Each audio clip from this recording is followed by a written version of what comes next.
Have you ever had one of those mornings where getting out of bed feels like climbing a mountain, where you stare at the ceiling, not because you're lazy, but because the weight inside your chest feels too heavy to carry? If you have, you're not weak. You're human. We all carry invisible battles. And even emperors did too. Marcus Aurelius, the Roman emperor, the philosopher king, the Stoic icon. But what most people don't know is Marcus struggled deeply. He wasn't just fighting wars on the battlefield, he was fighting loneliness, grief, fatigue, and what we today call depression. In his journal, The Meditations, he wrote not like a ruler, but like a man trying to hold himself together. He wrote, "You have power over your mind, not outside events. Realize this, and you will find strength." Why would a man with all the power in the world write that? Because he felt powerless too. Fast forward to today. We live in a world more connected than ever. DMs, reels, notifications, but we've never felt more isolated. We scroll for hours, numbly, chasing dopamine, trying to escape the heaviness in our hearts. We don't talk about it because we think we're the only ones. But truth is, behind many smiling photos are tired souls. And the Stoics? They understood that 2,000 years ago. Marcus lost 8 children. He faced plagues, war, betrayal. He had insomnia, physical illness, anxiety, and still he led an empire. But not because he was made of stone, because he practiced something stronger. Clarity, discipline, acceptance. He wrote in the quiet of his pain, "When you arise in the morning, think of what a privilege it is to be alive, to breathe, to think, to enjoy, to love." He wasn't trying to stay positive. He was reminding himself that even in suffering, there is something worth holding on to.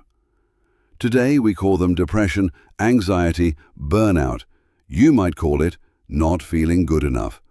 Overthinking every message you send, feeling tired, no matter how much you sleep. Smiling because you have to, not because you want to. This isn't just a personal flaw, it's a signal. And what the Stoics teach isn't to fix yourself, but to sit with your emotions, to understand them, and then to move, slowly but surely. So what did Marcus do when it all felt too much? He wrote, not for the world, but for himself. He wrote things like, "Don't waste time arguing what a good man should be one. The happiness of your life depends on the quality of your thoughts. If it is endurable, then endure it. If not, then stop complaining." He reminded himself, the world outside is uncertain, but the world within can be trained. That's Stoicism. You don't need to be an emperor to use Stoicism. Next time anxiety creeps in, pause. Ask yourself, is this within my control? If not, let it go. You're allowed to. If yes, act. Gently, with clarity. This isn't about ignoring your pain, it's about befriending it. It's not about becoming cold, it's about becoming resilient. Let's bring it closer. Here are 3 Stoic tools you can use when life feels heavy. Tool 1. The dichotomy of control.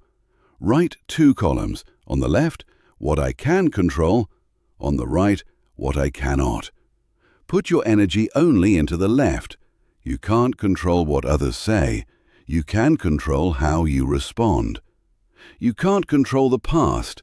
You can control what you do next. The mind finds peace. When it stops fighting battles, it can't win. Tool 2. Voluntary discomfort. It sounds strange, but hear me out. Marcus practiced going without comfort on purpose. Why? To remind himself he could survive discomfort. Try it. Take a cold shower. Go for a walk without your phone. Sit in silence for 10 minutes. Eat simply for a day. You'll notice something. Your mind is stronger than it says it is. Tool 3. Negative visualization. Instead of fearing loss, imagine it. not to scare yourself, but to appreciate what you already have. Imagine life without your health, and suddenly your body feels like a gift. Imagine life without a loved one, and you hug them tighter today. Gratitude comes not from having more, but from seeing clearly. If Marcus were here today, he wouldn't tell you to just get over it.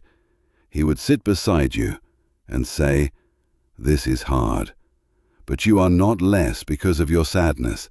You are still whole." He would remind you that he too woke up some days feeling hollow, but he still got up. He still tried. And so can you. We often chase happiness like a destination, but Marcus didn't chase happiness. He chased equanimity, balance. He didn't expect life to be easy. He simply trained for the storm. And the storm came, again and again. But he stood still. And if you're here, listening, breathing, you're already doing the same. There's no magical cure for depression, but there is a path. And it's not found in endless scrolling,